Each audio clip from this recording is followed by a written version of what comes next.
दोस्तों पिछले काफी दिन से मेरे पास काफी सारे व्हाट्सएप काफी सारे कमेंट्स आ रहे थे कि आखिर मीडिया सच को दिखा क्यों नहीं रही है और मीडिया इतना गलत क्यों कर रही है। इस भारत के लोकतंत्र और उसकी डेमोक्रेसी को बनाए रखने के लिए 4 स्तंभों का निर्माण किया गया। नंबर 1 न्यायपालिका यानी कि जुडिशरी, नंबर 2 कार्यपालिका यानी कि एग्जीक्यूटिव, नंबर 3 विधायिका यानी कि लेजिस्लेचर और नंबर 4 मीडिया। तो दोस्तों इस चौथे स्तंभ यानी मीडिया को यह काम दिया गया था कि इन तीनों इकाइयों पर नजर रखे और देश के सामने सूचनाएं प्रस्तुत करे और देश को एक सूत्र में बांधने का, भाईचारे में बांधने का कार्य करे। ये मीडिया का काम था। लेकिन ये मीडिया आज लोकतंत्र का रक्षक ही इस लोकतंत्र का भक्षक बन गया है। दोस्तों इस डेमोक्रेसी में सूचना और समझ का बहुत बड़ा रोल है। अगर आपने इसको ठीक से नहीं समझ पाए तो आपकी जिंदगी गुलामों से भी बदतर होगी, जो आज हो चुकी है लोगों की। 2018 में बार्क यानी ब्रॉडकास्ट ऑडियंस रिसर्च काउंसिल ने एक सर्वे कराया था और उस सर्वे के हिसाब से भारत में करीब 30 लाख घरों में से 20 लाख घरों में टेलीविजन है। यानी कि अगर एक घर में 4-5 जने भी टेलीविजन देखते हैं तो हमारे देश के 100 करोड़ से ज्यादा लोग इस टेलीविजन से जुड़े हुए हैं, यानी इस मीडिया के माध्यम से जुड़े हुए हैं। एक और सर्वे है जिसके हिसाब से मीडिया ऑनरशिप मॉनिटर इंडिया के डेटा के अनुसार हमारे देश में करीब 880 सैटेलाइट चैनल्स हैं, 17,160 डेली न्यूज़पेपर्स हैं एंड 380 न्यूज चैनल्स हैं जो कि 15 लैंग्वेज में है। और हमारे देश के 68% लोग अपने स्मार्टफोन पर न्यूज चैनल्स देखते हैं। रिसर्च ये बताता है कि हमारे देश में सच्ची खबरों के मुकाबले फेक न्यूज में लोग 6 गुना ज्यादा इंटरेस्ट लेते हैं। मीडिया का जो हाल है ये आपने देख लिया। हमारे देश में त्राही त्राही मचा हुआ है। हमारे देश में समस्याओं का अंबार लगा पड़ा है। जैसे बेरोजगारी की समस्या है, लोगों के पास खाने के पैसे नहीं है, सरकारी नौकरी में एग्जाम हो चुके हैं लेकिन सालों से रिजल्ट ही नहीं आया, यूथ के सामने कोई भविष्य नहीं है, अंधकार ही अंधकार है, अर्थव्यवस्था की बैंड बजी पड़ी है, कानून व्यवस्था खराब पड़ी है, ज्यादातर सरकारी तंत्र आम जनता को लूटने में और उनको परेशान करने में लगे पड़े हैं। कोरोना के नाम पर डॉक्टरों ने, हॉस्पिटल ने लूट मचा रखी है और सरकार पर से धीरे धीरे लोगों का विश्वास खत्म होता जा रहा है। अब देखिए जिस देश में इतनी सारी परेशानी है वहां पर मीडिया आपको क्या दिखा रहा है। क्या अब उड़ता बॉलीवुड पकड़ में आएगा? कई सारे और नाम अब सामने आ सकते हैं जल्दी। कौन किसको बदनाम कर रहा है, कौन किसको बदनाम कर रहा है, बताइए मुझे। उद्धव जी, आपके नाक के नीचे बॉलीवुड में ड्रग्स का धुआं उड़ रहा है। बॉलीवुड में क्या गैंग वॉर शुरू हो गई है? अनुराग कश्यप पर आरोप है, क्या इसीलिए तख्ती गैंग खामोश है? बॉलीवुड की डर्टी पिक्चर के डायरेक्टर कितने हैं? जब बारी बॉलीवुड के अंदर डर्टी पिक्चर की आती है तो वो खामोश हो जाते हैं। क्या बॉलीवुड का ये सिलेक्टिव एजेंडा है? बॉलीवुड में गंदगी की एक नई परत खुल गई है। अनुराग कश्यप जैसे डर्टी डायरेक्टर भी हैं जो कि सेक्सुअल हरासमेंट करते हैं और उनको कवर फायर देती हैं। तापसी पन्नू, किसानों का नाम लेकिन संसद का अपमान, तमाम लक्ष्मण रेखाओं को पार करके आसन पर एक तरीके से आक्रमण किया गया। मतलब राज्यसभा का उच्च सदन कहा जाता है राज्यसभा को। दोस्तों आप लोग बार बार पूछते हो कि मीडिया क्यों ये उलझुल जुलूल खबरें दिखाती है, क्यों सही खबर नहीं दिखाती, इसका क्या कारण है?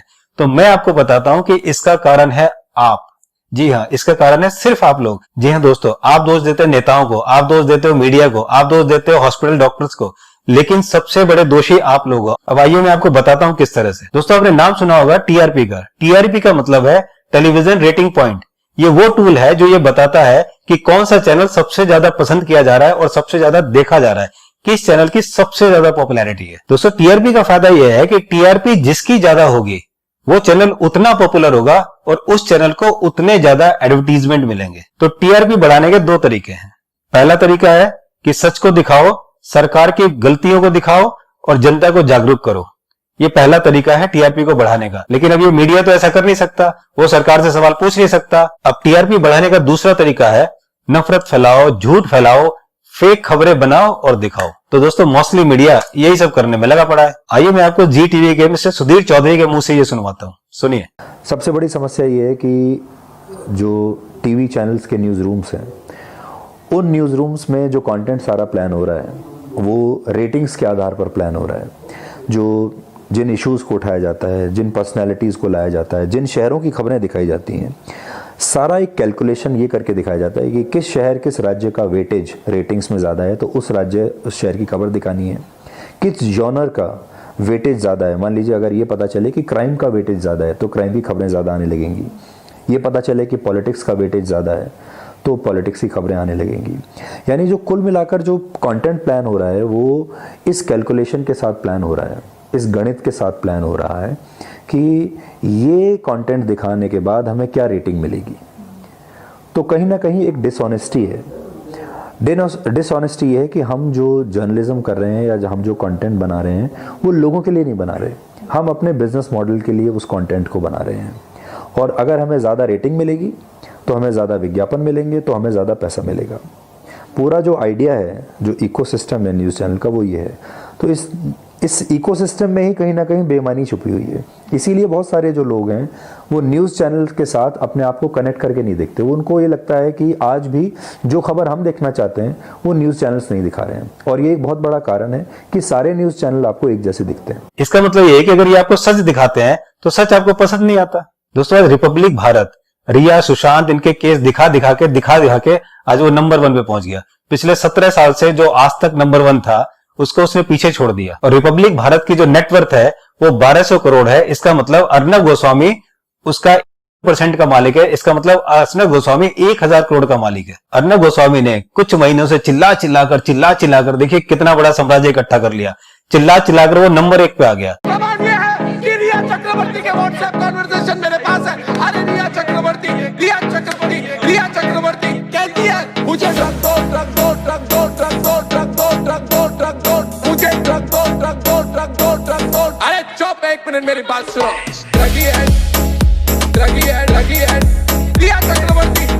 तो सबसे पहले आप लोगों को बधाई कि आपने रिपब्लिक भारत जैसे चैनल को देख कर नंबर 1 पे पहुंचा दिया। तो जब आज तक ने देखा कि रिपब्लिक भारत सुशांत और रिया की स्टोरी दिखा कर नंबर 1 पहुंच गया, तो आज तक भी पिटने से, गाली सुनने से बाहर नहीं हुआ। उसने भी सारी हदें पार कर दी। देखिए, मैं आपको एक बात बोल रहा हूँ, इज्जत से समझ जाना। Please get out, just get out. Sir आप क्यों झगड़ा क्यों दे रहे सर? क्या कि बताओ मेरे को।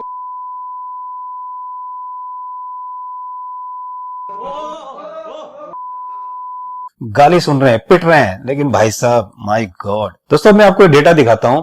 26 मई से लेकर 9 सितंबर तक रिपब्लिक भारत पे 100 डिबेट्स हुई। अब उस 100 डिबेट्स में क्या क्या टॉपिक है ये आप जरा देख लीजिए। सुशांत राजपूत पे 39 डिबेट्स हुई, कांग्रेस के खिलाफ 21 डिबेट्स, पाकिस्तान के खिलाफ 12 डिबेट्स, धर्म पर आधारित 11 डिबेट, चीन पर 5 डिबेट्स, यूपी के गैंगस्टर विकास दुबे पे 5 डिबेट, मोदी के गुणगान 3 डिबेट, दिल्ली के दंगे 3 डिबेट्स, अनलॉक 1 डिबेट, कोरोना पर 0, बेरोजगारी पर 0, अर्थव्यवस्था पर 0, किसानों की आत्महत्या का मुद्दा 0, स्वास्थ्य व्यवस्था 0, पर्यावरण 0। जो मीडिया आपकी कोई बात नहीं करता, जो मीडिया आपकी समस्याओं को नहीं दिखाता, उस मीडिया को आपने नंबर 1 पहुंचाया। मतलब कि जो चैनल आपको सही खबर दिखाता है, जो चैनल आपको नाटक नौटंकी नहीं दिखाता, वो आपको समझ में नहीं आता, उसे आप लाइक नहीं करते। आप भी इन्हीं जैसे लोगों को लाइक करते हैं। अब दोस्तों, मैं आपको एक चीज यहां बताना चाहूंगा कि आखिर क्यों बीजेपी सरकार, क्यों हमारी केंद्र की सरकार सुशांत सिंह को इतना न्याय दिलाने पर लग रही है। तो आप लोग जरा सोचना शुरू करो दूसरे एंगल से। एक्चुअली है क्या, बिहार में चुनाव आने वाले हैं और सुशांत सिंह बिहार से है। तो अभी बिहार में इलेक्शन आ रहे हैं, तो आप देखना वहां पर पोस्टर लगे होंगे, बीजेपी के पोस्टर पे सुशांत सिंह होंगे कि हमने इनको न्याय दिलाया, बिहार के बेटे को हमने न्याय दिलाया। तो आप इस एंगल से समझिए, आपको ये सारी कहानियां समझ में आ जाएंगी कि किस तरह से ये लोग देश की आम जनता को बर्बाद करते हैं, किस तरह से उनको बेवकूफ बनाते हैं। तो दोस्तों, अब जान लेते हैं कि न्यूज चैनल्स क्यों सरकार की चापलूसी करते हैं, क्यों सरकार के खिलाफ नहीं बोल रहे हैं। तो उसका रीजन है एडवर्टीजमेंट। जी हां दोस्तों, एडवर्टीजमेंट। सरकार हर न्यूज चैनल्स को बहुत से एडवर्टीजमेंट के लिए पैसा देती है। अगर ये सरकार के खिलाफ बोले तो इनको एडवर्टीजमेंट मिलना बंद हो जाता है। और दोस्तों, कमाल की बात यह है कि ये सरकारें आपकी खून कमाई के पैसे, आपकी मेहनत के पैसे, आपके टैक्स के पैसे ये उन चैनलों को एडवर्टीजमेंट के रूप में देते हैं जिन चैनल को आप लाइक नहीं करते, जो चैनल आपकी कोई समस्या नहीं दिखाता, जो चैनल आपको सिर्फ और सिर्फ बेवकूफ बनाता है ना कमाल की बात। अब आइए हम फिगर की बात करते हैं। 2011 से 2014 के बीच में जब कांग्रेस की सरकार थी, उस समय भारत सरकार ने लगभग 2048 करोड़ रुपए एडवर्टीजमेंट पे खर्च किए थे, यानी कि न्यूज चैनल्स और न्यूज पेपर्स को दिए गए थे एडवर्टीजमेंट के रूप में। और जब ये बीजेपी सरकार आई तो 2014 से 2018 के बीच में इस बीजेपी सरकार ने 5200 करोड़ खर्च किए हैं विज्ञापन पर। जी हां दोस्तों, 5200 करोड़। और ये सिर्फ सेंट्रल गवर्नमेंट का है। इसके अलावा जो स्टेट गवर्नमेंट, राज्य सरकारें पैसा खर्च करती हैं, वो अलग है।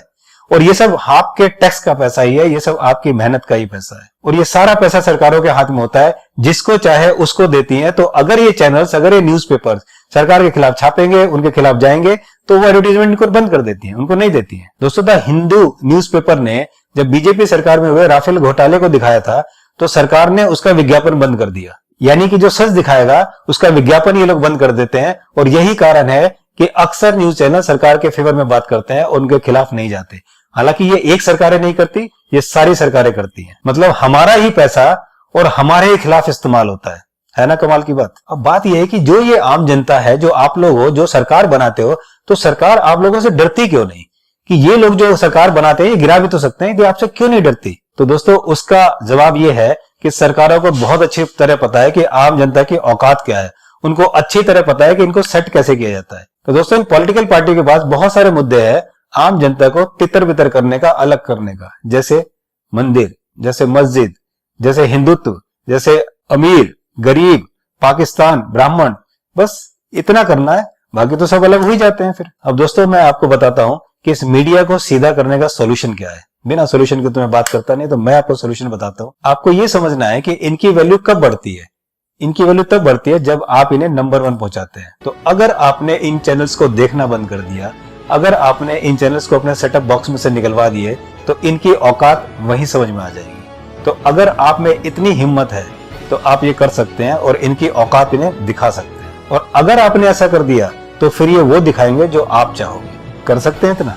दोस्तों, अगर ये वीडियो आपको पसंद आया तो इसे लाइक जरूर करें और ज्यादा से ज्यादा शेयर करें, ताकि लोग भी इस सच्चाई को जान सकें और सच जिंदा रह सके। तो आइए एक बार फिर बोलते हैं, इस बिकाऊ मीडिया की तो ऐसी की तैसी। Thank you so much.